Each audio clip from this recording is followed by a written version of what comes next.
இன்றைய புனிதர் அறிவோம். பிப்ரவரி 8. புனித ஜோஸ்பின் பகிதா. நல்லவராக இருங்கள், ஆண்டவரை அன்பு செய்யுங்கள், அவரை அறியாதவர்களுக்காக மன்றாடுங்கள், இயேசு கிறிஸ்துவை அறிவியுங்கள், அவரை அறிவதே மிக சிறந்த அருளாகும் என அறிக்கையிட்டவள். எங்கள் கருப்பு தாய் என எல்லோராலும் அழைக்கப்படுபவர்தான் பகிதா. இவர் சூடான் நாட்டில் 1869 மலர்ந்த ஆப்பிரிக்க மலர். பயத்தினாலும் தன்னுடைய வாழ்க்கையில் நடந்த மிக மோசமான அனுபவங்களாலும் தனது இயற்பெயரையே மறந்து போனவர். பகிதா என்ற பெயர் கடத்தல்காரர்கள் இட்ட பெயராகும். பகிதா என்றால் யோகம் நிறைந்தவள் என பொருள். ஆப்பிரிக்க ஏழைகளுள் ஒருவரான பகிதா கடத்தல்காரர்களால் கடத்தி அடிமையாக சந்தையில் விற்கப்பட்டவள். உடல் ரீதியாகவும் உளவியல் ரீதியாகவும் கொடுமைக்கு உள்ளானாள். குற்ற உணர்ச்சியுடன் குறுகி நின்றாள். அடிமைகளின் அவஸ்தையை அனுபவித்தாள்.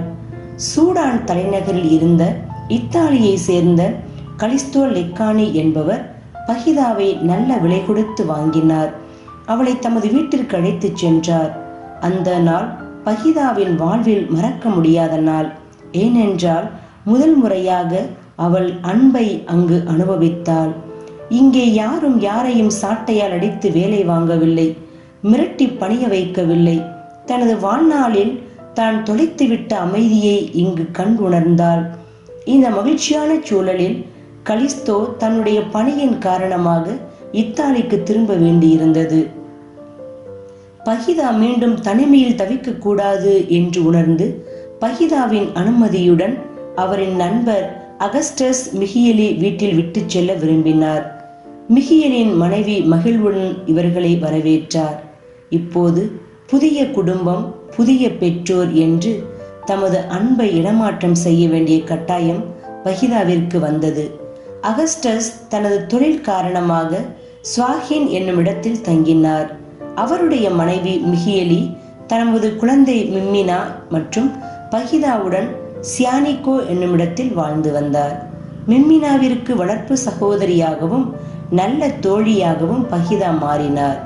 சில ஆண்டுகளுக்கு பிறகு தமது கணவருக்கு உதவ ஸ்வாகின் செல்ல திட்டமிட்ட மிகியலி பிள்ளைகள் இருவரையும் திருமுழுக்கு பெறுவதற்கான புகுமுக சடங்கில் பயிற்சி பெற கன்னியர்களின் பராமரிப்பில் மடத்தில் விட்டு சென்றார். இங்குதான் பகிதா கடவுளை அறிந்து கொண்டார்.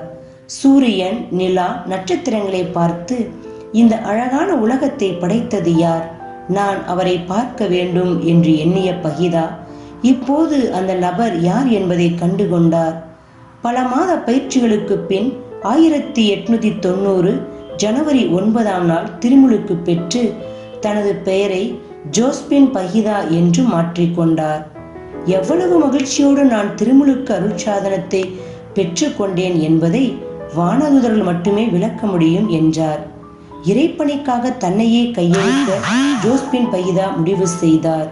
அந்த நேரத்தில்தான் மிகியலி தம் பிள்ளைகளை அழைத்துச் செல்ல வந்தார். தன் வாழ்க்கையை தானே தேர்ந்தெடுக்கும் வயதை அடைந்திருந்த ஜோஸ்பின் பகிதா தான் தொடர்ந்து இங்கேயே இருக்க விரும்புவதாக தெரிவித்தார். முடிவை மதித்த மிகியலி மிம்மினாவை மட்டும் அழைத்துச் சென்றார். சபையில் சேர்ந்து பயிற்சி பெற்ற ஜோஸ்பின் 1896 டிசம்பர் 8 அன்று வார்த்தைப்பாடு கொடுத்தார். அன்றிலிருந்து அடுத்த 50 ஆண்டுகளுக்கு கடவுளின் அன்புக்கு சாட்சியாக வாழ்ந்தார். சமைக்கும் போதும், துணி தைக்கும் போதும், வரவேற்பாளராக இருக்கும் போதும், புகுமுக பயிற்சிக்கு வரும் அனைவருக்கும் கதவு திறந்து அவர்கள் தலையில் அன்பொழுக கை வைத்து ஜெபித்தல் என அனைத்து பணிகளிலும் இறைவன் எவ்வளவு நம்மை நேசிக்கிறார் என்பதை பிறருக்கு வெளிப்படுத்தினார். தமது மடத்தின் கதவை தட்டிய ஏழைகள், துன்புறுவோர் அனைவருக்கும் உதவினார், ஊக்கமூட்டினார். இவரின் தாழ்ச்சி, எளிமை, இனிமையாக பேசுதல், எப்போதும் தவழும் புன்சிரிப்பு போன்றவை எண்ணற்ற மக்களை ஈர்த்தது. எல்லா பணிகளிலும் ஈடுபாட்டுடன் செயல்படுவதால் சபையில் இருந்த மற்ற சகோதரிகள் ஜோஸ்பின் பகிதாவை நேசித்து போற்றினார்கள். நல்லவராக இருங்கள், ஆண்டவரை அன்பு செய்யுங்கள், அவரை அறியாதவர்களுக்காக மன்றாடுங்கள், அவரை அறிவியுங்கள், அவரை அறிவதே மிக சிறந்த அருளாகும் என்று கூறிய ஜோஸ்பின் பகிதா தனது கடைசி காலங்களில் நோயுற்று மிகவும் துன்பப்பட்டார். அடிமை வாழ்வை அனுபவித்ததன் அதே தாக்கத்தில் நான் இன்னும் சங்கிலிகளால் பிணைக்கப்பட்டுள்ளேன் என்று சொல்லி அதிலிருந்து தன்னை விடுவிக்குமாறு அன்னை மரியாவிடம் மன்றாடினார்.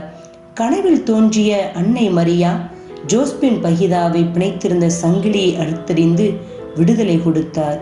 1947 பிப்ரவரி 8ஆம் தேதி எங்கள் அன்னை மரியே, எங்கள் அன்னை மரியே என்று உச்சரித்த உதடுகளுடன் இறைவனின் திருப்பதம் அடைந்தார். திருத்தந்தை 2ஆம் யோவான் பவுல் 1992 மே 17 அருளாளராகவும் 2000 அக்டோபர் 1 புனிதராகவும் ஜோஸ்பின் பஹிதாவை உயர்த்தினார். இன்றைய புனித இடம் கற்போம். இன்றும் அடிமைகளாக முகவரி இழந்து வாழும் மக்களுக்கு கரம் கொடுப்போம். புனித ஜோஸ்பின் பஹிதாவின் ஆசி பெறுவோம்.